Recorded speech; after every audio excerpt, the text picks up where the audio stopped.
Distinguished guests, ladies and gentlemen, with your permission, we start today's program. Before we do so, I'll request Shri Sudarshan Ji to light the traditional lamp. Mr. Swami to accompany.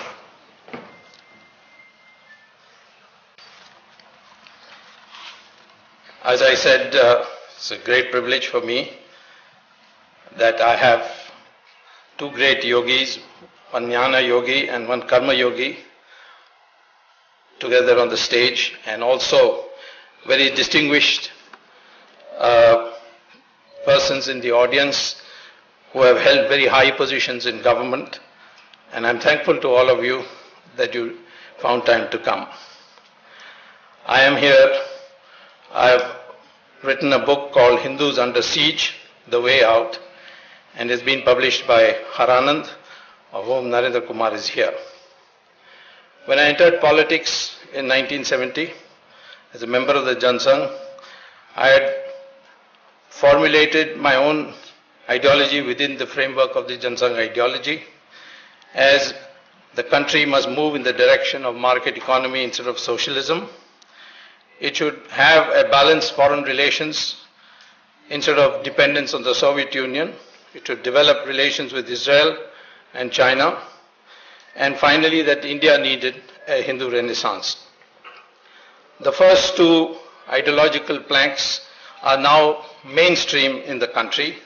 The country has moved very rapidly to market economy, and we have now very much better relations with Israel and China.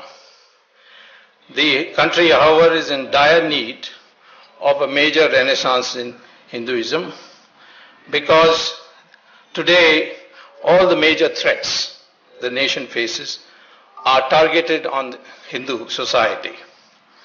And in my book, therefore, I have delineated four major dimensions of the siege in which Hindus find themselves in the question of how our Hindu icons are being debased and defamed. Even a Shankaracharya has been subjected to a false, bogus case. We have seen how our religion has been slandered in books, and even great people claiming to be great painters have painted our goddesses and gods in nude. And recently they have even put Lord Krishna in jeans and in t-shirt. This is the kind of systematic defamation that is taking place. All the acts of terrorism that are taking place in the country today are directed at the Hindu society. Conversion that is taking place, religious conversion, that also is being targeted at the Hindu society. And finally, most important, as one can see from the seminal works of Dr. Bajaj, the demographic structure of India, composition of India is being systematically changed by illegal immigration, by conversion, and in fact by disregard of the family planning. So these dimensions require a response, and therefore I have listed 5 fundamental ways in which we can get out of this siege. And for that I said we need a Hindu mindset for victory to get out of this. In the new Dharma Yudh that is likely to take place, the Kurukshetra of democracy, Gita teaches us, Yatra Yogeshwara Krishna, Yatra Partho Dhanudhara, Yatra Sri Vijayo, Bhutir Dhruva Nitir Matir Mama. On the stage today we have the most prominent spiritual authority in India, and on the stage we have the head of the most and the biggest organization of Hindus, and therefore in one form I can say Lord Krishna and and Arjuna are both present here, and if they together decide, then Hindus will get relief, and the siege will fail, and ultimate victory is ours. I have therefore discussed also the identity of India, and I said the nation should be known as Hindustan because we are a nation of Hindus and those others who proudly acknowledge that their ancestors are Hindus. The culture of Hindustan is like Ganga, where many rivers flow into it, but ultimately it remains Ganga. I thank the publishers for their effort to prepare the book, to my wife, Dr. Rakshana Swami, for editing the manuscript, to Ms. Chandralekha and Mr. Jagdish Shetty for helping organize the visit of the Shankaracharya to this function, and most of all, I thank all of you for having come here. The Indian language editions of this book are under preparation and will be released in separate capitals of the state very soon. Thank you very much.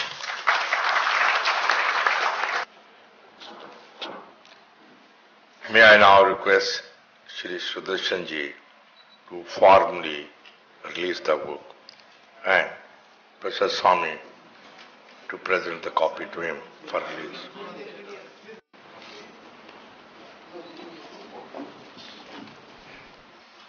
पूज्यपाद शंकराचार्य स्वामी जयेंद्र सरस्वती जी महाराज, आज के इस कार्यक्रम के अध्यक्ष श्री नरेंद्र कुमार जी तथा जिस पुस्तक का भी विमोचन हुआ है उसके लेखक डॉक्टर सुब्रमण्यम स्वामी एवं उपस्थित प्रबुद्ध माताओं बहनों तथा बंधुओं,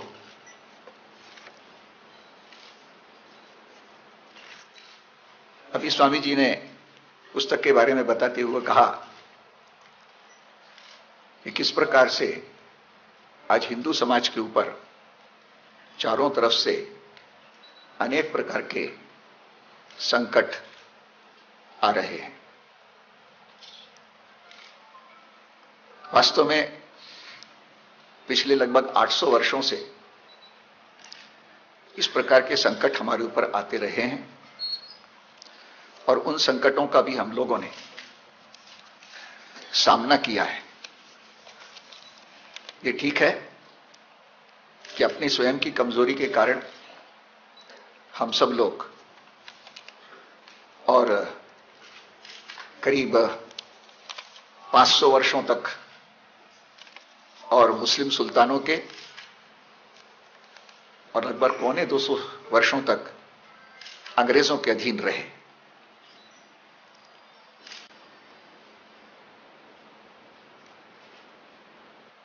मुसलमानों का जो इस देश के ऊपर आधिपत्य हुआ वो सहजासहज ही नहीं हुआ है। हमको ऐसा बताया जाता है कि वो यहां आते गए और यहां के लोग उनके सामने पराजित होते रहे, उनका प्रतिकार नहीं हुआ। यह वास्तव में गलत है। पहला आक्रमण भारतवर्ष के ऊपर सन 636 में हुआ, हजरत उमर के समय में, और उसको परास्त कर दिया गया। उसके बाद कितने ही आक्रमण होते रहे, प्रत्येक आक्रमण को परास्त किया गया। बाद में सन 712 में मोहम्मद बिन कासिम का आक्रमण हुआ और उसने सिंध प्रांत के ऊपर और उसके उस आसपास के कुछ हिस्से के ऊपर अपना आधिपत्य जमाया। लेकिन 3 वर्ष ही वो यहां राज्य कर सका, उसके बाद में उसको पराजित होकर के जाना पड़ा। फिर उसके 150 साल के बाद महमूद गजनवी आया और उसके 150 साल के बाद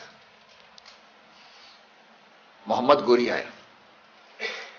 प्रत्येक बार अपने यहां के लोगों ने संघर्ष किया, बलिदान दिए, उनको यहां पर टिकने नहीं दिया। लेकिन सन 1206 में अंत में पृथ्वीराज चौहान की पराजय के पश्चात और उनका राज्य यहां पर स्थापित हुआ, तो उनको पहला आक्रमण 636 में हुआ और राज्य स्थापित हुआ 1206 में। 570 साल तक यहां का संघर्ष सहन करना पड़ा। जबकि कि बाकी के देशों में वो गए, वहां तो उन्होंने बहुत ही जल्दी वहां के सारी जनता के ऊपर अपना अधिकार जमा लिया। लेकिन 570 साल के पश्चात भी उनका जब राज्य रहा तो केवल 500 साल तक रहा, और इस 500 वर्ष में भी इस देश की जनता को वो इस्लाम के अंदर दीक्षित नहीं कर सके। जबकि इसके पहले और जितने भी देशों में वो गए, वहां की सारी संस्कृतियों को और जड़ से उन्होंने उखाड़ दिया। यानी इस्लाम के आविर्भाव के 100 साल के पश्चात ही जिब्राल्टर से लेकर के और सिंधु तक का सारा प्रदेश और उन्होंने अपने कब्जे में ले आया। उसमें सारा दक्षिणी यूरोप, सारा उत्तरी अफ्रीका, सारा मध्य एशिया, ये पूरा उसके अंतर्गत आ गया था। और उन लोगों को लगा कि यह जो हमको विजय मिली है, यह अल्लाह की कृपा से मिली है, और अल्लाह ने ये जो कहा है कि हमारा मजहब ये सबसे और अंतिम मजहब है। अल्लाह ने इस दुनिया में 1,24,000 पैगंबर भेजे हैं और हर कौम को उसने पैगंबर भेजे, लेकिन आखिरी पैगंबर ये हजरत मोहम्मद है। और चूंकि ये आखिरी है, इसके बाद और कोई आने वाला नहीं है, इसलिए इन्होंने जिस मजहब का प्रणयन किया वह भी अंतिम है। और जैसे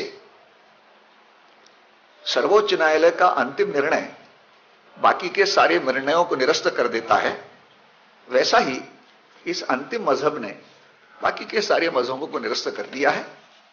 और इसलिए अब सारी दुनिया के ऊपर केवल इसी का झंडा, यही हरा परचम हम सब लोगों को स्थापित करना, इस भावना को लेकर के वो चले।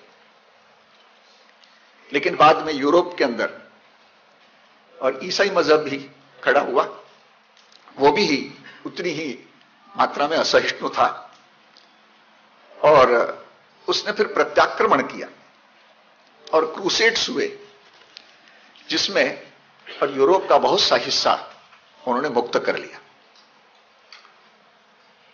भारतवर्ष के अंदर उनका ये जरूर हुआ, लेकिन वो राज्य स्थापित नहीं कर पाए और यहां की सारी संस्कृति को भी नष्ट नहीं कर पाए। इसका क्या कारण था? सब लोगों को इस बात का विचार करना चाहिए कि अन्य देशों में जहां जहां वो गए, वहां वहां तो उन्होंने वहां की सारी संस्कृति उखाड़ दी और सबको जो है इस्लाम के अंतर्गत ले आया।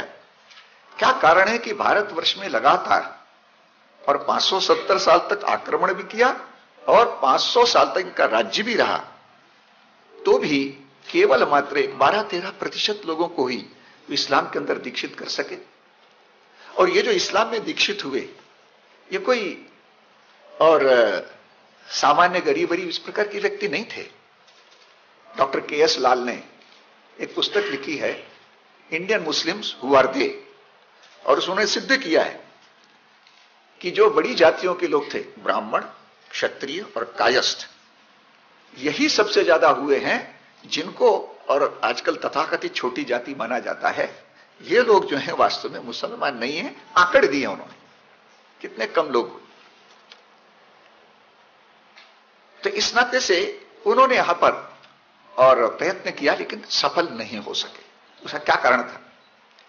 उसका एक कारण तो यह था कि राजसत्ता नहीं रही, लेकिन राजसत्ता न रहने के पश्चात भी समाज को जोड़ने वाली एक दूसरी भावना थी, जिसको हम जाति व्यवस्था कहते हैं। अब ये जाति व्यवस्था वास्तव में एक हमारे यहां की सामाजिक आर्थिक रचना थी। प्रत्येक जाति को एक निश्चित धंधा दे दिया गया था और कहा गया था कि तुम्हारा धंधा और कोई दूसरा नहीं करेगा, ये तुमको ही केवल करना है। चूंकि हर एक को अपना अपना धंधा था, इसलिए आजीविका के साधन की कोई चिंता नहीं थी, और कोई दूसरा व्यक्ति और हमारे इस धंधे को छीन लेगा यह भय भी नहीं था।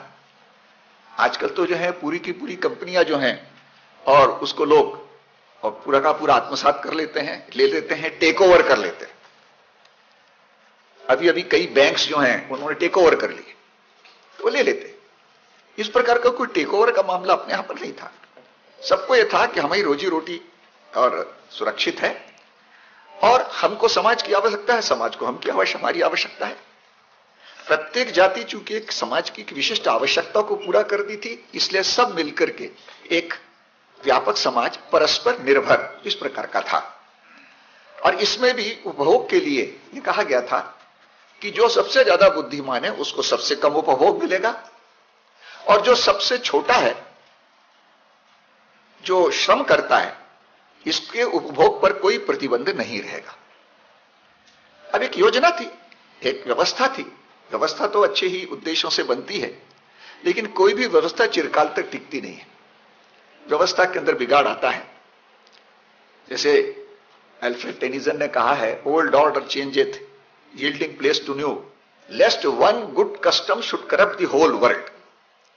कितनी भी अच्छी व्यवस्था क्यों ना हो, सदा सर्वदा नहीं रह सकती, क्योंकि उससे भी बिगाड़ आ सकता है, और इसलिए परिवर्तन होते रहते। और इसलिए हमारे यहां पर यह माना गया कि दो प्रकार की व्यवस्थाएं हैं।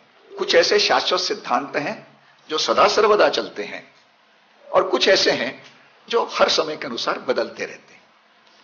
तो उसको उन्होंने कहा है शाश्वत धर्म, सनातन धर्म, और जो हर 300 साल के बाद बदलते रहते हैं उसको कहा है युग धर्म। युग धर्म बदलता रहता है। अब वास्तव में देश आ जाए तो जितने भी मजहब हैं, सभी मजहबों में भी बात कही गई है।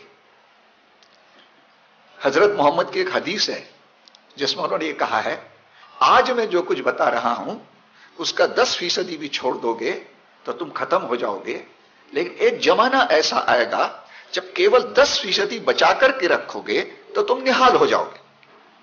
इसका मतलब वो अच्छी तरह से समझते थे कि जो कुछ वो 7वीं शताब्दी में बता रहे हैं वो ज्यों का त्यों 21वीं शताब्दी में लागू नहीं हो सकेगा।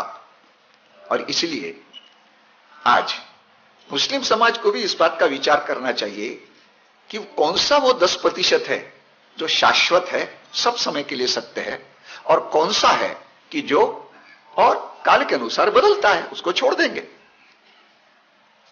तो इस प्रकार का जो दृष्टिकोण है ये वहां पर रहा नहीं, अपने यहां के समाज में रहा।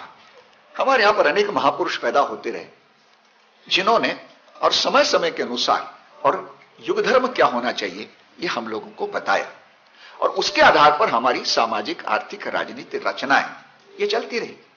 अब हमारा शाश्वत सिद्धांत तो अद्वैत का सिद्धांत था, परब्रह्म परमात्मा एक है और उसके अनेक रूप हैं, और वही परमात्मा सबके अंदर आत्म रूप में विद्यमान है। और प्रत्येक व्यक्ति अपने अंदर अपने परमात्मा को देखे और अपनी जो आत्मा है, जो अज्ञान से घिरी हुई है, माया से घिरी हुई है, इस अज्ञान के पर्दे को दूर करता चला जाए तो धीरे धीरे एक एक स्तर ऊपर उठता जाएगा। व्यक्ति केवल अपने अहम की बात जब सोचता है और अपने लिए कुछ भी करने के लिए तैयार है, किसी को कितना भी कष्ट देने के लिए तैयार है, उसको हमारे यहां पर नर राक्षस कहा है। जैसे रावण हो गया, कोई कंस हो गया, कोई हिरण्यकश्यपु हो गया, ये अपने स्वयं के सुख के लिए और स्वार्थ के लिए चाहे लोगों को चाहे जितना कष्ट दे सकते थे, कितना भी लोगों के ऊपर अत्याचार कर सकते थे, उनके अंदर कोई दया माया नहीं थी। इसको हमारे यहां नर राक्षस का। उससे ऊपर की स्थिति बताई नर पशु की, कि जिसके अंदर कोई संवेदनशीलता नहीं है। अगर किसी को कष्ट हो रहा हो तो उसके मन में कोई पीड़ा नहीं होती, वो अपना कष्ट होता है देखता हुआ चला जाता है। ये कई बार हम लोग रेलवे प्लेटफॉर्म पर देखते हैं कि कोई अच्छा और संपन्न परिवार है और अचानक पता लगा कि रेल बहुत देर से आ रही है तो भोजन निकाल करके करने लगते हैं। वहीं पर छोटे छोटे बच्चे बेचारे और प्लेटफॉर्म पर आशा भरी नजरों से देखते हैं कि शायद हमको कुछ मिल जाए, तो ये लोग उनको लिए एक आधा टुकड़ा फेंक देते हैं, और जब वो बच्चे उस टुकड़े को उठाने के लिए लड़ते हैं तो हंसते हैं। ये नर पशु है। तीसरे हैं जो नर है, नर यानी जिनके अंदर संवेदना है, लेकिन संवेदना तक ही सीमित रहता है। अरे अरे बेचारे को कितना कष्ट हो रहा है, इसके आगे नहीं जाते। और एक कदम आगे बढ़े तो नरोत्तम होते हैं, जिनको न केवल संवेदना है लेकिन दूसरों के कष्टों को दूर करने के लिए सब प्रकार के कष्ट उठाते हैं, दौड़ धूप करते हैं, परिश्रम करते हैं और मौका आने पर अपने स्वयं का बलिदान भी कर देते हैं। ऐसे अनेक उदाहरण हम सब लोगों को और आजकल भी देखने के मिले। सुनामी का आया, कहीं अकाल आया, कहीं बाढ़ आ गई, इसमें भी अपने को देखने के लिए मिलता है कि खुद होकर के लोग जाते हैं काम करने के लिए। यह बात आपको अमेरिका में नहीं मिलेगी। आज अमेरिका में व्यक्ति जो है इतना अधिक वैयक्तिक हो गया है कि केवल अपनी चिंता करता है, बाकी किसी की चिंता करने की उसको जरूरत ही नहीं। वो जो न्यू ऑर्लियंस के अंदर भी बहुत ज्यादा वर्षा हुई, उसके कारण सारी बाढ़ आ गई और बाकी के जो लोग थे उन सब लोगों को और पहली मंजिल के ऊपर रहना पड़ा। 5 दिन तक भूखे पड़े रहे। किसी ने तो इस्लामिक रिलीजन है, फलाना रिलीजन है, ये भी रिलीजन है। ये रिलीजन नहीं है, ये धर्म है। सर्वोच्च न्यायालय के 3 निर्णय ऐसे हैं जिसमें कहा है कि हिंदू जो है वो रिलीजन नहीं है, एक जीवन की पद्धति है, एक जीवन का आदर्श है, जीवन जगने की प्रक्रिया है। तो ये हिंदू जो है वो धर्म है और इस धर्म का अंदर सब कुछ आता है। व्यक्ति, समाज, प्रकृति और परमात्मा, इनके बीच में तालमेल रखते हुए और जो भी व्यवस्था बनेगी उसको हम धर्म की व्यवस्था कहते हैं। तो मनुष्य का और समाज से संबंध, परिवार है, जाति है, बाकी के राष्ट्र है, ऐसे एक एक करके बढ़ता चला जाता है। ये परिवार से संबंध, समाज से संबंध, फिर व्यक्ति का प्रकृति से संबंध। सारी चीजें हमको प्रकृति से मिलती हैं, इसलिए प्रकृति के साथ तालमेल रख करके चलना चाहिए और प्रकृति से उतना ही लेना चाहिए जितना हमारे लिए आवश्यक है। तो ये प्रकृति के साथ संबंध। समाज का प्रकृति के साथ में संबंध। प्रकृति के पास इतना नहीं है कि हमारे लोभ को पूरा कर सके। Nature has enough to meet our need but not our greed. लेकिन आज अपने लोभ को पूरा करने के लिए प्रकृति को पूरी तरह से समाप्त कर रहे हैं। अब उसकी समस्याएं ध्यान में आ रही हैं, इसलिए पर्यावरण बचाओ, पर्यावरण बचाओ, इस प्रकार का चारों तरफ नारा लग रहा है। और अभी सन 2003 में और न्यूयॉर्क में एक पृथ्वी सम्मेलन हुआ, अर्थ समिट, जिसमें 106 देशों के लोग आए। 4 दिन का था, 3 दिन तक विचार विमर्श करते रहे और अंत में 40 मुद्दे ऐसे उन्होंने निकाले कि जिस पर अगर सहमति हो जाए तो पर्यावरण की रक्षा हो सकती है। चौथे दिन उन 40 मुद्दों के ऊपर हस्ताक्षर होने थे। भारत से जो प्रतिनिधिमंडल गया था कर्ण सिंह की अध्यक्षता में, उन्होंने चौथे दिन अथर्ववेद का जो भूमि सूक्त है उसका अंग्रेजी अनुवाद करके सबको बांट दिया। उसको जब लोगों ने पढ़ा तो कहा पहले दिन क्यों नहीं दिया? उसमें 40 मुद्दे तो थे ही, 22 मुद्दे और थे और उन 22 मुद्दों के अंदर ही वसुधैव कुटुंबकम, सर्वे भवन्तु सुखिनः, ये सारे उसके अंदर ही थे। तो उन्होंने कहा पहले क्यों नहीं दिया? और अंत में उस भूमि सूक्त को ही उन्होंने स्वीकार कर लिया। तो इस प्रकार से हमने सबका विचार किया और अंत में परब्रह्म परमात्मा है, उसके साथ हमारा जो समय उसको हमने मोक्ष धर्म कहा। तो व्यष्टि धर्म, समष्टि धर्म, प्रकृति धर्म और मोक्ष धर्म, ये चारों चीजें धर्म है और इसलिए रिलीजन उसमें से केवल 1/4 है। लेकिन इसकी जो गलत हो गई और हम सब लोग अंग्रेजी भाषा के माध्यम से पढ़े, इसलिए अनेक प्रकार का संभ्रम अपने खुद के बारे में पैदा हो गया। हम कौन है यही हम भूल गए, अपनी पहचान भूल गए, अपनी आइडेंटिटी भूल गए। यह जो स्थिति अपने यहां पर पैदा हुई उसका कारण यह है कि हमारी शिक्षा पद्धति ऐसी है और अंग्रेजों ने ये बड़े अच्छे ढंग से पहचान लिया था कि इस देश पर अगर राज करना है हम तो मुट्ठी भर हैं। तो जब तक इन लोगों का दिमाग हम खराब नहीं करते तब तक इस देश पर हम राज्य नहीं कर सकते। तो संस्कृत में एक श्लोक है जिसमें कहा है कि शस्त्रेण हता न हता भवन्ति, प्रज्ञा हताश्च सुहता भवन्ति। शस्त्र से मारो तो मरता नहीं है, लेकिन उसकी प्रज्ञा को, उसकी बुद्धि को मार दो तो आदमी मर जाता है। और इसलिए उन्होंने और हमारी बुद्धि को मारने के लिए प्रयत्न किया। और इसलिए 1966 में और रॉयल एशियाटिक सोसाइटी की लंदन में बैठक हुई थी 9 अप्रैल 1866 को। उसमें और राइट ऑनरेबल वाइकाउंट स्ट्रॉन्गफील्ड ये चेयरमैन थे।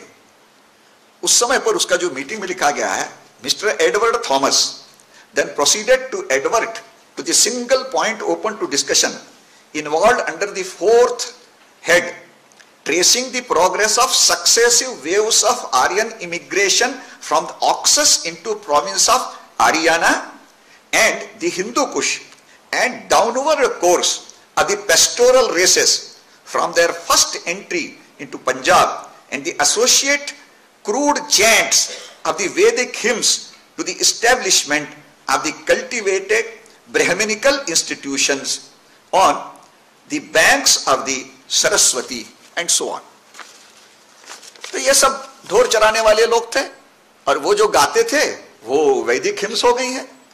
तो क्रूड चैंटिंग ऑफ दी वैदिक हिम्स, इस प्रकार से अपने बारे में ही एक प्रकार का अविश्वास पैदा करना चाहिए कि ये तो गडरियों के गीत हैं, ये तो जो हैं और सब बाहर से लोग आए हुए हैं। आज भी हम लोग और आदिवासी शब्द का प्रयोग करते हैं। आदिवासी, जब हम आदिवासी शब्द का प्रयोग करते हैं, ये भूल जाते हैं कि हम आदिवासी नहीं हैं, हम यहाँ के आदि निवासी ने, बाहर से आए।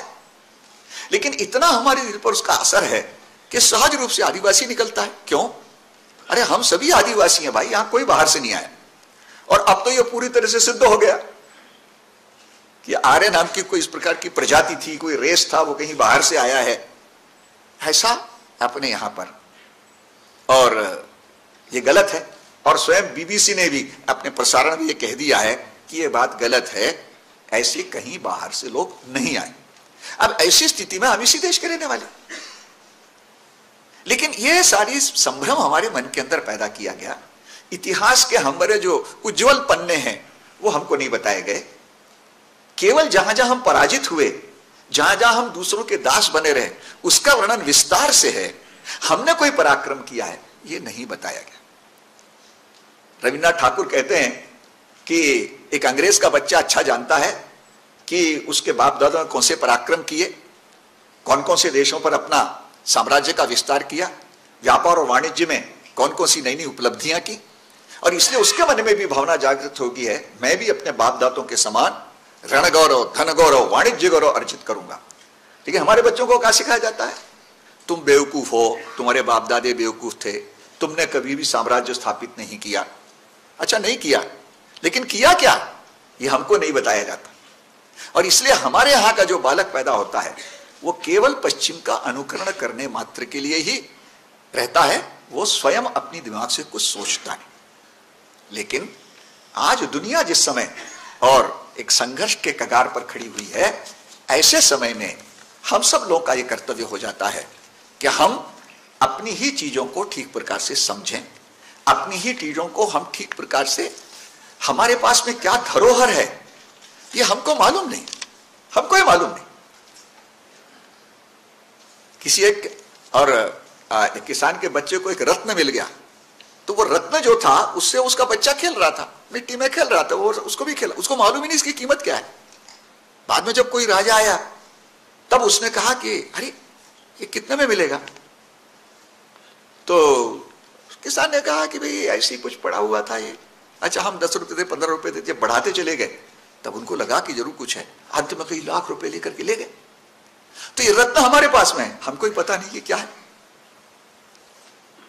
तो आज इसको जानने की अपनी नई पीढ़ी को बताने की आवश्यकता है। ये हम चूंकि अपने आप को भूल गए हैं, और जो अपने आप को भूल जाता है उसके ऊपर कुछ भी हो सकता है। कोई व्यक्ति अगर कोमा में पड़ा है, कोमा में पड़ा है तो उसका पैर काट लो, हाथ काट लो, कुछ भी कर लो, उसको कोई दर्द होगा ही नहीं।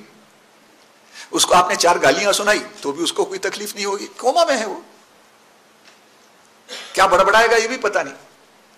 और इसलिए उसको पहले जागृत करो। तो आज भारतवर्ष जो है ये पिछले इतने वर्षों के अंदर एक प्रकार के कोमा की स्थिति में आ गया, एक मूर्छावस्था में आ गया। और इसके परिणाम स्वरूप आज हमको ही मालूम नहीं कि हम कौन है, हमारा जीवनोद्देश्य क्या है, दुनिया में हमको क्यों भगवान ने भेजा हुआ है, हमको तो संपूर्ण विश्व को जो है एकता के सूत्र में गूंथने का यह काम करना है, जो आसुरी शक्तियां आज नष्ट करने का प्रयत्न कर रही हैं, दुनिया को भी और हमको भी। ऐसी आसुरी शक्तियों को पराजित करना है, यह वास्तव में हमारे सामने का जीवनोद्देश्य है। इस जीवनोद्देश्य को ध्यान में रख करके और हम सब लोगों को और आगे की जो अपने कार्रवाई करना है, इस पुस्तक में इस प्रकार की अनेक चीजों को, सुब्रमण्यम स्वामी तो बड़े और अध्ययन करके उस चीजों को रखने वाले लोगों में से हैं, तो उन्होंने इस पुस्तक के अंदर ये सारी चीजें बताई हैं कि हम पर कौन कौन से आक्रमण कर रहे हैं। उन्होंने बताया भी कि कहां कहां से आक्रमण हो रहे हैं, और ये आक्रमण चूंकि छुपे आक्रमण हो रहे हैं इसलिए दिखते नहीं, ऊपर से दिखते नहीं, लेकिन अंदर ही अंदर हमको खोखला करने का प्रयत्न कर रहे हैं। तो दीमक जैसे अंदर ही अंदर से और खोखला कर देती है, ऊपर से जो है वो खंबा बहुत और सुदृढ़ दिखता है, लेकिन अंदर से खोखला हो जाने के बाद कब वो ढह करके गिर पड़ेगा कुछ पता नहीं। इसलिए हम सब लोगों को इस बारे में सजग रह करके, इस पुस्तक के अंदर बहुत सी तथ्य उन्होंने दिए हैं, कैसे कैसे आक्रमण हो रहे हैं ये भी उन्होंने दिए हुए हैं, और इन आक्रमणों का सामना कैसे करना चाहिए ये भी उन्होंने इसके अंदर बताया हुआ है। स्वाभाविक है कि संघ का कार्य जब प्रारंभ हुआ तो इसी उद्देश्य को लेकर के प्रारंभ हुआ कि सारे हिंदू समाज को जगाना है। ये राष्ट्र है, ये हिंदू राष्ट्र है, और ये अपना कोई जीवनोद्देश्य लेकर के आया हुआ है, लेकिन हम अपने आप को भूले बैठे हैं, इसलिए इसको जागृत करना है। इस नाते से शुरू हुआ, और आज वो इतना व्यापक संगठन हुआ, और संगठन होकर के जितनी भी बातें उन्होंने बताई हैं ये होना चाहिए, उस सब क्षेत्रों में जो है इस समय पर लोग कार्य कर रहे हैं। इसी समय हिंदू जागरण मंच की बैठक हरिद्वार के अंदर हो रही है, सेवा विभाग की बैठक कहीं दूसरी जगह पर हो रही है, धर्म जागरण की बैठक किसी तीसरी जगह पर हो रही है, सब जगह पर साहित्य परिषद की बैठक कहीं और एक जगह पर हो रही, अनेक जगह पर हर क्षेत्र में और लोग कार्य कर रहे हैं। जो जो भी उन्होंने कहा है कि होना चाहिए वो जो है वो किया जा रहा है, और इस नाते से हम सब लोग इस प्रकार के प्रयत्नों को और योग्य प्रकार से बढ़ावा दें, और आप सबके प्रबुद्ध लोग अगर इस प्रकार से इन चीजों को बढ़ावा देते हैं तो निश्चित रूप से जैसा उन्होंने कहा है कि हम अगर ये नहीं करेंगे तो फिर ऐसा ना हो जाए कि ग्रीक सभ्यता चली गई, बेबीलोनियन सभ्यता चली गई, मिस्र की सभ्यता चली गई, रोम की सभ्यता चली गई, हम भी कहीं इतिहास के पन्नों में समा जाएं। लेकिन हम इतिहास के पन्नों में समाने वाले हैं नहीं। और ये जो कुछ आपने आज अपने को दिख रहा है ये तो और एक परिवर्तन की प्रक्रिया में से हम गुजर रहे हैं। कोई नई चीज जब पैदा होने वाली है तो मां को प्रसव पीड़ा होती है, एक नई व्यवस्था सामने आने वाली ही उसके प्रसव पीड़ा आज चल रही है। और हमारे जो समाज विज्ञानी हैं, सोशल साइंटिस्ट्स, इन लोगों ने कहा है कि जब कभी भी आमूलाग्र परिवर्तन सन्निकट होता है तो उसके लक्षण 15-20 साल पहले से मिलना शुरू हो जाते हैं, और उन लक्षणों में गिनाया गया है एलिनेशन, आत्म प्रताड़ना। हम सोचते कुछ है, कहते कुछ है, करते कुछ है, वो अपने को चारों तरफ दिखाई दे रहा है। हिंसात्मक अपराधों में वृद्धि, इंक्रीज इन वायलेंट क्राइम्स, ये भी दिख रहा है। फिर मानसिक असंतुलन, मेंटल डिसऑर्डर्स, ये भी अपने को दिखाई दे रहा है, लोग विचित्र व्यवहार कर रहे हैं। सोशल डिसइंटीग्रेशन, सामाजिक विघटन, ये भी दिखाई दे रहा है। अलग अलग टुकड़ों को अलग अलग करने का प्रयत्न जो है चल रहा है। और चौथा है इंक्रीज इन रिलीजियस कल्ट्स, धार्मिक आस्थाओं में वृद्धि। तो ये सब चीजें दिखाई दे रही हैं, हिंसा भी दिख रही है, सब कुछ दिखाई दे रहा है, लेकिन चारों ओर ये धार्मिक आस्थाओं में वृद्धि भी दिखाई दे रही। पहले केरल में शबरीमलाई की यात्रा में 15-20 हजार लोग जाते थे, पिछले साल 10 लाख लोग गए, 10 लाख। उसी प्रकार से पंढरपुर की यात्रा में और 15-20 हजार वारकरी संप्रदाय के लोग जाते थे, अब 4-4 लाख लोग जाते हैं। शंकर जी का जब और वो श्रावण के महीने में कावड़िया लोग निकलते हैं, पहले थोड़े थोड़े निकलते थे, आज लाखों की संख्या में सारे उत्तर भारत में निकलते हैं। अमरनाथ की यात्रा, धमकी मिलती है आतंकवादियों से, खबरदार नहीं जाना, बम फूटेगा, तो भी जा रहे हैं। 2.5 लाख लोग गए अमरनाथ की यात्रा में। उसी प्रकार से वैष्णो देवी की यात्रा में नीचे बम फूटा, फिर भी वैष्णो देवी की यात्रा करने के लिए गए। और अपने साधु हैं, संत हैं, आचार्य हैं, ये जब आते हैं हजारों की संख्या में लोग सुनने के लिए आते हैं, धार्मिक आस्थाओं में वृद्धि। तो जब कभी भी एक आमूलाग्र परिवर्तन होता है तो ये सारे लक्षण हमारे यहां प्रकट हो रहे हैं। बाकी खराब लक्षण है, एक लक्षण ये अच्छा है। क्यों? बाकी सब जगह लोगों का जब आस्था नहीं रहती तो परब्रह्म परमात्मा की तरफ ही आस्था रहती है, और इसलिए आज ये सारी आस्थाएं बढ़ रही। और जैसे जैसे वो परिवर्तन का बिंदु निकट आएगा ये सारे लक्षण बढ़ते जाएंगे। एक बार परिवर्तन का बिंदु पार हो गया कि सारे का समन हो जाएगा, और वो परिवर्तन का बिंदु बहुत निकट आ रहा है। स्वामी विवेकानंद ने 1894-95 में अपने गुरु भाइयों को और मित्रों को पत्र लिखे। उस पत्र में कहा कि 1836 में जब स्वामी रामकृष्ण परमहंस का जन्म हुआ तो एक युग परिवर्तन की प्रक्रिया शुरू हुई, एक स्वर्ण युग का प्रारंभ हुआ। और ऋषि अरविंद ने कहा है कि युग संधि का काल 175 वर्ष का है। दिन और रात के बीच में से सांझ होती है, सांझ और दिन के बीच में जैसे उषक्काल होता है, ऐसे ही एक युग समाप्त होकर दूसरा युग शुरू होने के बीच का जो काल है ये और संधि काल कहते हैं, 175 वर्ष का है। 1836 में 175 जोड़िए तो 2011 आ रहा है। 2011 से भारत का भाग्य सूर्य दुनिया में चमकना प्रारंभ हो गया।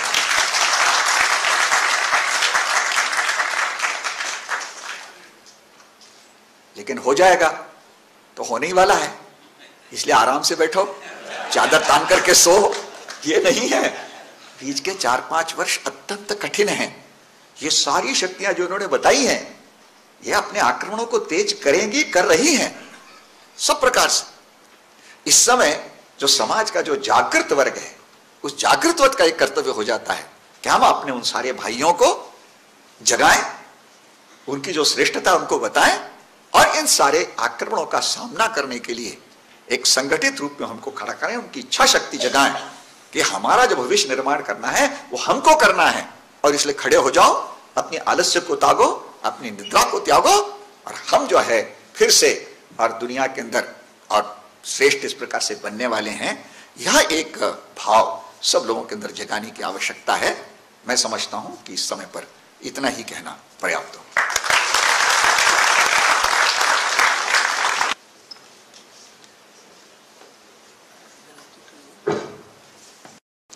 जय जय शंकर, हर हर शंकर। एतद्देशप्रसूतस्य सकाशादग्रजन्मनः स्वं स्वं चरित्रं शिक्षेरण्ये पृथिव्यां सर्वमानवाः।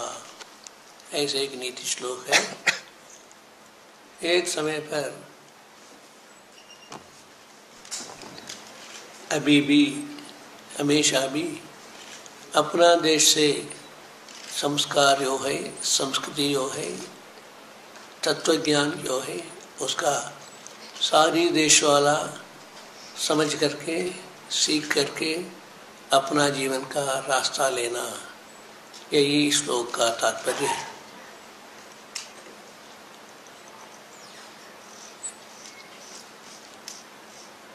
उसके अनुसार अभी भी कई लोग,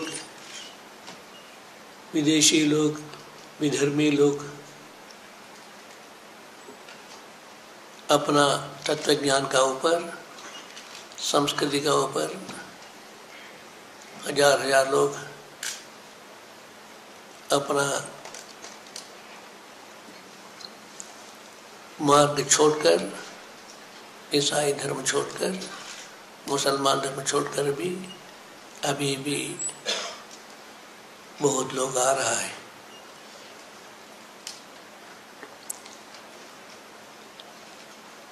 हमारा धर्म शाश्वत है, नित्य है।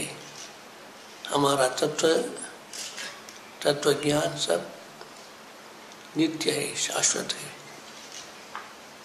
आदमी जाता है, मरता है, जात से ही ध्रुवो मृत्यु। लेकिन जिस संस्कार का, जिस संस्कृति का, जिस धर्मों का, जिस ज्ञानों का जन्म नहीं है, उसका मरण भी नहीं है, नित्य है, शाश्वत है। आदमी का बुद्धि बदल करके धर्म परिवर्तन वगैरह हो सकता है, लेकिन कुछ लोग ऐसे ही निकलेगा, लेकिन धर्म तत्वज्ञान हमेशा यही रहेगा। जितनी विधर्मी लोग यहाँ आकर के, विदेशी से आकर के आक्रमण करके राज्यभार करके निकल गया है, यहाँ अपना भारत देश का एक स्वभाव है। ये भारत देश अतिथि सत्कार का मुख्य देश है। अतिथि देवो भव, कोई आओ अपना देश में रहो,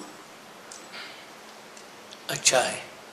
लेकिन अतिथि रूप में आकर के यही ही चोरी करके अपना संस्कार का नाश करने के लिए कोई आएगा, उनका निकालना भी धर्म होता है। यही देश का इतिहास का देख रहे। इसलिए अतिथि अतिथि रूप में होने से हमेशा रख सकता है। पारसी लोग हैं, उन लोग यहाँ आकर के अभी भी है। उन लोग दूध में चीनी जैसा डालने से एकता होता है, वैसे ही हो गया है। इसलिए उनका ऊपर चर्चा कुछ नहीं है, अपना संस्कृति के साथ साथ मिला है, जुड़ा है। लेकिन दूसरी विधर्मी लोग इधर से जाने भी यहाँ परंपरा रख कर के गया है। उस परंपरा अपना के साथ फारसी लोग जैसा मिला, वैसे मिलने से उनका भी अनुकूल, अपना हमारा भी अनुकूल, देश का भी अनुकूल, सब लोग का अनुकूल होता है। जो अच्छा दूध में नमक डालेगा वो कोई का उपयोग नहीं। वैसे ही आजकल संस्कृति टूटने के लिए प्रयास हो रहा है। लेकिन जितना करने भी, एक पेड़ होने से बीच में शाखा का काटता है, काटने से और बढ़ेगा। यही हिंदू समाज का एक स्वभाव है। कुरुक्षेत्र में भगवत गीता समय पर जितना कोटि लोग थे, उतने लोग दोनों धर्म दुर्योधन का, धर्मपुत्रों का झगड़ा में कोटि मर होने भी अभी हम लोग कम नहीं है, 100 कोटि का अधिक है। इसलिए यहाँ काटेगा वहाँ बढ़ेगा। यही हिंदू धर्म का, भारतीय का, उस धर्म का, संस्कृति का विशेष है। यदा यदा ही धर्मस्य ग्लानिर्भवति भारत, जब जब धर्म आचरण वालों में ह्रास होता है तब तब बढ़ेगा। कैसा बढ़ेगा? परित्राणाय साधूनाम विनाशाय च दुष्कृताम। संत लोग, महात्मा लोग, सच्चे लोग, संस्कृति लोग बढ़ेगा, उसका जो विरोधी लोग होगा उसका नाश ही होगा। ये समझना बिना कुछ लोग अपना ऊपर दोष बोलता है। हिंदू धर्म में भगवान आकर के अवतार करके सब लोगों का नाश करता है, इसे बोलते। जो नाश है, अभी अपना शरीर में कैंसर आ गया, कैंसर आने से यहाँ होता है वहाँ काटता है, वो नाश नहीं है। कैंसर आगे नहीं होना, उसी के लिए काटता है। इसी प्रकार यहाँ तकलीफ होगा, उसका नाश होने से कोई दोष नहीं है। एक आदमी दूसरा आदमी का मारता है, उनका कोर्ट से शिक्षा मिलता है, जीवितांत जेल में रहो। किसके लिए शिक्षा है? आप ही मर गया नहीं आएगा। किसके लिए शिक्षा? दूसरा वाला ऐसे नहीं करना, इसी के लिए शिक्षा होता है। इसी प्रकार एक आदमी का मारने से शिक्षा मिलता है।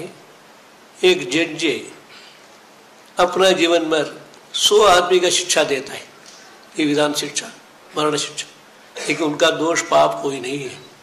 क्यों? देश का बचाने के लिए, धर्म का बचाने के लिए, नीति का परिपालन के लिए करता है। पार्शियलिटी कुछ मन में कुछ भी नहीं है। इसी प्रकार भगवान जो है देश का संरक्षण के लिए, धर्म का संरक्षण के लिए, उत्थान के लिए आ रहा है। खेती में भी क्या कर रहे हैं, खेती अच्छा आने के लिए तो बीच में कुछ काट आएगा उसका निकालते हैं। केवल धर्म की रक्षा होने से ही धर्म अच्छा नहीं होगा, यहाँ अधर्म होगा उसका भी निकालना, धर्म की परिपालन भी करना, दोनों होना। इसलिए परित्राणाय साधूनां विनाशाय दुष्कृतां कहा। उस दृष्टि से हमारा देश का इतिहास देखने से बहुत दूसरा धर्म लोगों ने बहुत प्रयास करके भी अपजय होकर के निकल गया। लेकिन आजकल देश में उन्हीं का परंपरा होकर के यहाँ होकर के अपना भारत देश में निवास कर रहा है। अच्छा है, उन लोग अतिथि रूप में यहीं रखने से ही सब लोगों का खुशी है, संतोष है, प्रसन्न है। विदेश में इन लोग विधर्मी लोग जाने भी वहाँ भी पासपोर्ट लेना पड़ता है, वीसा लेना पड़ता है, फिर वापस चलो भारत, ऐसे यहाँ ही भेज रहा है। अपना देश में अपना धर्मी वाला रखना, ऐसे गल्फ में, सब अमेरिका में, लंदन में कोई नहीं रखेगा। चलो अपना देश का चलो, ऐसे ही बोलता है। इसलिए यहाँ जितने लोग विधर्मी लोग होने भी सभी अपनी भारत संस्कृति का रक्षा से ही जीवन रह सकता है। प्रार्थना कोई करो, गणेश जी का प्रार्थना करो, कार्तिक का प्रार्थना करो, अल्लाह का प्रार्थना करो, कर्ता का प्रार्थना करो, कोई भगवान का प्रार्थना का अपना अपना इंडिविजुअल व्यक्तिगत का विशेष है। कोई लेने भी सर्वदेव नमस्कारः केशवम प्रतिगच्छति। कोई रूप में प्रार्थना होने भी भगवान का ही जाता है। आइडल वर्शिप करो, आइडल वर्शिप मत करो, कोई होने में प्रार्थना का फल क्या मिलता है, भगवान का ही अंत में जाता है। अनेक प्रकार से नदियां होने भी अंत में समुद्र में ही पहुंचता है। इसी प्रकार प्रार्थना में अनेक प्रकार होने भी अपना अपना स्थान पर प्रार्थना करो, कोई दोष नहीं। घर में करो, पब्लिक में करो, कहाँ भी करो, लेकिन जिस देश में जो निवास करेगा उसका संस्कृति, उसका अध्यात्म भूमि, उसका मान्य करके ही काम होने से देश बचेगा, तब भी धर्म बचेगा। इस दृष्टि से ही सर्वधर्म लोग यहाँ अपना देश में निवास करने का प्रयास करना जरूरी है। उन लोग एतद् देश पुरुष श्लोक से क्या समझना होता है, सभी देश में भी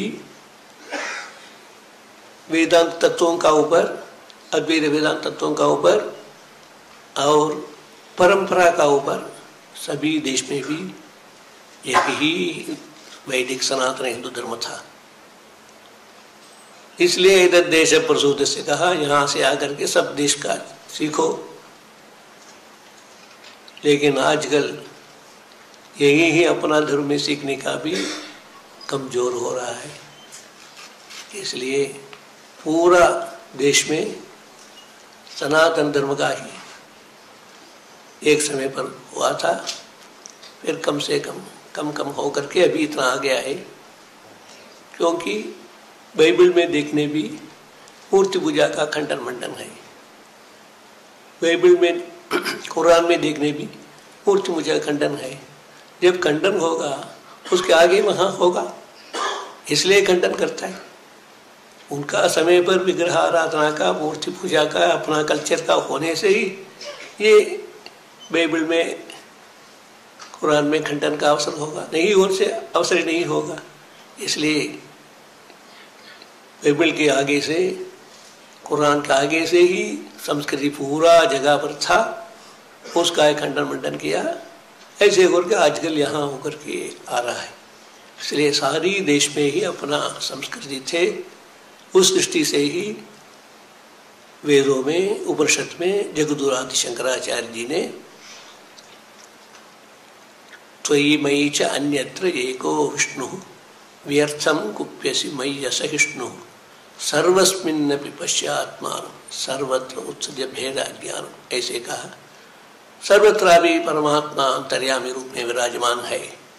ऐसे करके दूसरी का ऊपर द्वेष मत करो, चोरी मत करो, निंदा मत करो। ऐसे मॉरल सेंस भी लिखा है अपना शंकराचार्य जी ने। इसलिए जब तक परमात्मा का स्वरूप इतना व्यापक है समझेंगे, अनुभव करना मुश्किल है लेकिन समझेंगे तब नैतिक शिक्षा भी हमारा जीवन में मिलेगा। सभी धर्म ऐसे ही बोलता है। मुसलमान क्या बोलता है? अपना भगवान अल्लाह सर्वव्यापक है, वो ही बोलता है। ईसाई भी ऐसे बोलते हैं, लेकिन बोलने से भी फायदा नहीं है। उसमें भावना करके काम होने से तकलीफें नहीं होगा। कहाँ भी हो, यहाँ भी हो, भगवान ही सब जगह पर विराजमान है। इस भगवान का वो, उस भगवान का कितनी भगवान होगा? एक ही भगवान है, कोई हो नहीं। इसलिए सर्वांतर्यामी सर्व परमात्मा ईश्वर सर्वभूतानां हृदयेशे अर्जुन तुष्टि भ्रामयन् सर्वभूतानि यंत्रारूढ़ानि मायया तमेव शरणं गच्छ सर्वभावेन भारत। इसलिए भगवान का एक ही स्वभाव और के सबका चक्र रूप में, अंतर्यामी रूप में विराजमान है। इसीलिए उनका ही शरणम करना, उनका ही शरणागति करके प्राप्त होना, यही कहा है। कब कहा है? ईसाई धर्म आगे, मुसलमान धर्म का आगे ही कहा है, अभी नहीं है।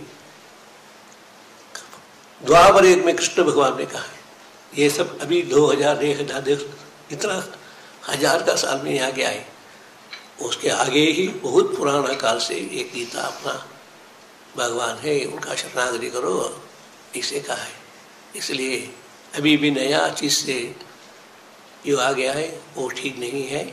इसलिए भगवान का प्रार्थना करना, इष्ट देवता, कुल देवता, परंपरा देवता, कोई कोई करो, लेकिन भगवान का विश्वास करके ही रखना।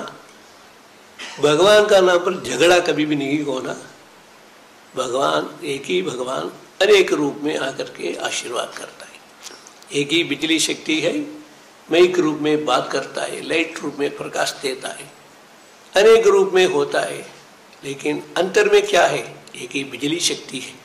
इसी प्रकार एक ही बिजली शक्ति रूप में इतनी काम लौकिक रूप में होता है, वैसे एक ही भगवान ईश्वर सर्वभूतानां इस प्रकार सर्वांतर्यामी रूप में वही होकर के काम करता है। ये समझ करके जीवन में काम होने से तकलीफें कोई का नहीं होगा।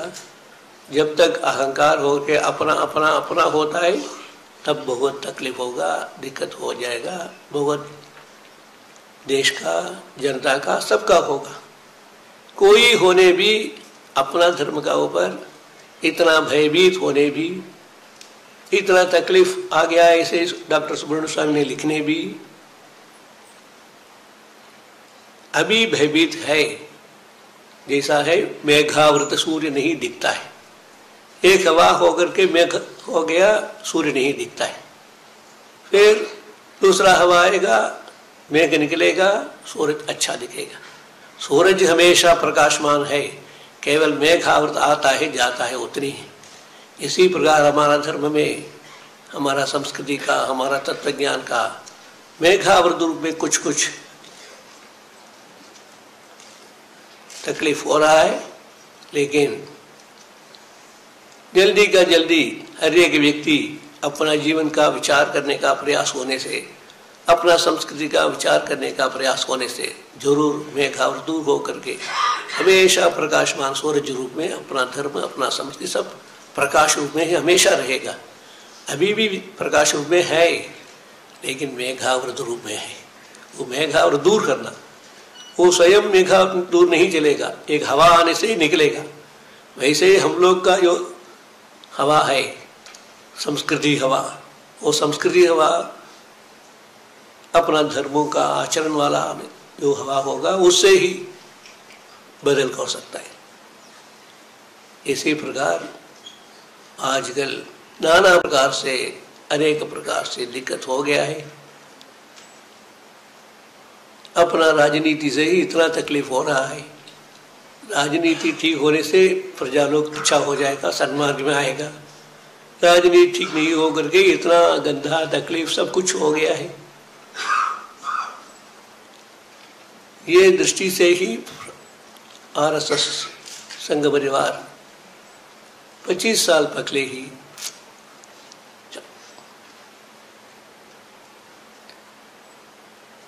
बहुत काल पहले ही ये शुरू करके ड्राइवर ने शुरू हो करके अपना हिंदू धर्म का आघात आएगा, इसमें हम लोग मिलकर के काम करना, ऐसे करके ही ये शुरू किया। उस दृष्टि से अभी संघ परिवार का लगभग 30-40 विभाग है, उससे ही ये काम प्रयास काम चल रहा है, लेकिन ये पर्याप्त नहीं है, और विकास होना है, क्योंकि सर्व जनता का बीच में ही काम होने से मन बदलने से ही अच्छा हो जाएगा। विदेशी लोग, विधर्मी लोग विदेश में स्वतंत्रता होने के बाद जाने भी ब्रिटिश लोग, उनका संस्कार अपना ऊपर छोड़ करके गया है। इसलिए संस्कार जब नहीं बदलेंगे तब तक तकलीफ है। इसलिए अपना भाषा इंग्लिश, अपना क्रॉपिंग, अपना पैंट पैजामा, जो संस्कार है उनका, उतना भी अपना ऊपर छोड़ करके बुद्धि परिवर्तन करके निकल गए। ये बदलना मुश्किल है, लेकिन करने से ही अपना संस्कृति बढ़ेगा, तब भी देश बचेगा। इसलिए बुद्धि परिवर्तन ही आजकल आवश्यक है। द्वापर युग तक कृष्ण भगवान का अवतार आ गया, कलयुग में अवतार कुछ नहीं है। कल की भगवान अंत में घोड़े पर आकर के जो दुष्ट शक्ति होगा उसका हटाएगा, सच शक्ति बढ़ाएगा, अच्छा आ जाएगा। तब तक संतों का, महात्मा लोगों का और संघे शक्ति कलो युगे, हम लोग का एकता का, हिंदू शक्ति का एकता का यही धर्म का जागृत करेगा। शरीर में अनेक अंग होने भी, कान, आँख, हाथ, ऐसा पैर अलग अलग होने भी, एक ही काम करने भी, एक शरीर के आधार पर जैसा है एक रूप में, वैसे अपना हिंदू धर्म में जितना विभाग होने भी सब एक हिंदू धर्म का आधारित पर एकता होकर के काम होने से ही अच्छा काम करेगा। इसी दृष्टि से ही एकता के लिए संघे शक्ति कलो की स्मृति है, उसके अनुसार हम सब लोग मिलकर के ही काम होने से मिलेगा। घर में ही आजकल, परिवार में भी आजकल भाई बहनों का, माँ बाप का बहुत भाव भेद हो रहा है, लेकिन धर्मों का ऊपर जो होता है उसमें एकता रूप में हमेशा होना, इस दृष्टि से हम लोग काम करना। धर्म जागृति होने के लिए अच्छा भविष्य में आएगा, ऐसे विश्वास से हम लोग नहीं बैठना, काम करना। धर्मो रक्षति रक्षिता, सोने का चांदी का रक्षा, पैसे का रक्षा लाकर में रखना, धर्म की रक्षा अपना जीवन पर लाना। जीवन तब जब ले करके काम करूँगा तब भी जागृत होगा, उसी से ही धर्म रक्षा होगा, धर्म आचरण से ही धर्म रक्षा होगा। पूर्ण रूप में आजकल धर्म रक्षा करना मुश्किल होने भी, स्वल्पमप्यस्य धर्मस्य त्रायते महतो भयात्, थोड़ा करने भी, यथाशक्ति करने भी, धर्म की रक्षा के लिए हर एक व्यक्ति प्रयास होने से ही धर्म जागृत होगा। केवल प्रचार से काम नहीं होगा, प्रचार से दूसरी धर्म हो सकता है। हमारा धर्म प्रचार होना, लेकिन साथ साथ आचरण भी होना। प्रचार याद करने के लिए होना, फिर अपना जीवन पर ले करके काम करना, वही धर्म की रक्षा होगा। उसके प्रचार के लिए किताब है, डॉक्टर सुब्रमण्यम ने अच्छा प्रयास करके लिखा है, आज का परिस्थिति पूरा लिखा है। ये किताब पढ़ करके फायदा नहीं, ये किताब पढ़ना हर एक व्यक्ति ने पढ़ना, पढ़ने के बाद उसका पुस्तक विमोचन अभी हो गया, लेकिन उसमें जितनी तकलीफ लिखा है उसका विमोचन करने के लिए हम लोगों ने प्रयास करना। इसलिए किताब विमोचन, उसमें जो लिखा प्रॉब्लम उसका विमोचन दोनों होगा। दोनों होने से ही पुस्तक का सार्थक होगा। इसलिए जीवन का बदलने के लिए ही एक किताब प्रचार प्रसार होता है। उसी दृष्टि से हम सब लोग प्रयास करके धर्म जागृति होने के लिए पकले पकले एकता होना, एक मंच से एक आवाज से सब कुछ मिलाने के लिए प्रयास होना। इसलिए कलियुग का एक स्वभाव है, पूर्व में ऐसा नहीं, यथा राजा तथा प्रजा, राजा जो बोलेगा लीडर वही करेगा। आजकल राजा नहीं, राजनीति हो गया, वही गंदा हो गया। इसलिए प्रजातंत्र से जो प्रजा लोग है, इन लोग जो बदलेगा वही राजतंत्र नीति बदलेगा। इसलिए प्रजातंत्र में जो प्रजा लोग बदलेगा तब भी राजनीति बदल होकर देश का बदल हो जाएगा। इसलिए राजा से बदल होकर के बहुत खराब हो गया, लेकिन हम लोग का प्रजातंत्र से इतना तकलीफ हो के हम लोग सोच रहे हैं इसका बदलने का कहाँ जाना है, कहाँ भी नहीं जाना। हम लोग एकता होकर के प्रजातंत्र में अच्छा राजनीति वाला लेने से ठीक हो जाए, वही एक ही उपाय है, दूसरी उपाय कुछ नहीं। प्रवचन करेंगे, सत्संग बनाएंगे, अच्छा है, अच्छा बुद्धि है, चलेंगे।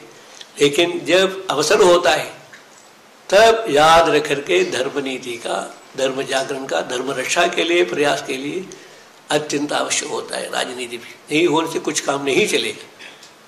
कोटि कोटि आदमी, अच्छा आदमी होने भी एक आदमी राजनीति वाला खराब होने से उससे बहुत खराब हो सकता है। एक बड़ा बर्तन में दूध है, उसमें एक बिंदु विष डालने भी पूरा खराब होता है। इसलिए कोटि कोटि आदमी हम लोग बैठने भी सच्चे आदमी, एक राजनीति खराब होने से बहुत खराब हो जाएगा। बड़ा बर्तन है, दूध है, एक बिंदु तेल डालने से व्यापक होता है। इसी प्रकार एक एक बिंदु रूप में हम लोग एक ही काम करके बर्तन रूप में जो तेल लगाना, वैसे ही हम लोग एक एक बिंदु तेल लगाने से पूरा व्यापक हो जाएगा।